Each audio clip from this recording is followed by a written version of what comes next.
Bapak Ibu calon guru penggerak. Video ini berisi tentang diagram identitas gunung es yang menjelaskan konsep penumbuhan karakter.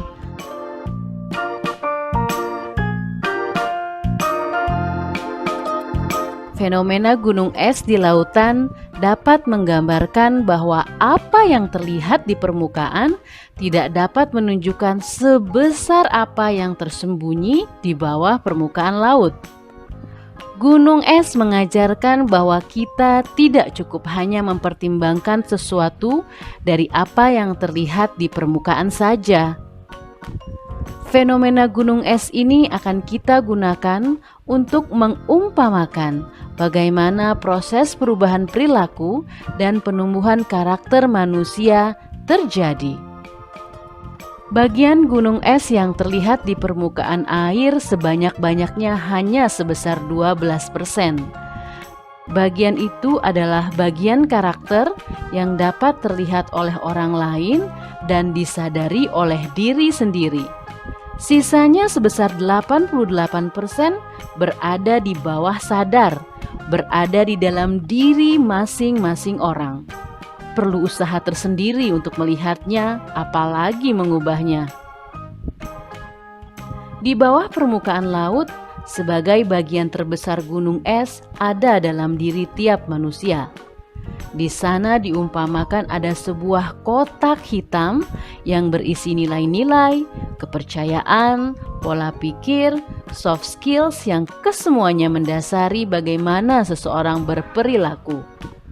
Kotak hitam ini adalah identitas hakiki, identitas sebenarnya dari diri seorang manusia tersembunyi.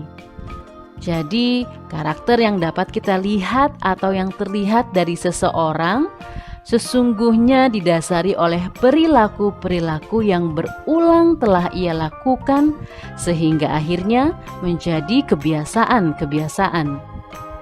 Kemudian kebiasaan-kebiasaan itu secara kumulatif menjadi gambaran umum karakter seseorang. Fenomena gunung es ini juga turut menggambarkan lingkungan di mana karakter bertumbuh. Ada bagian es yang muncul di permukaan yang menggambarkan lingkungan yang terlihat, kasat mata, bersifat fisik, dan dapat disadari.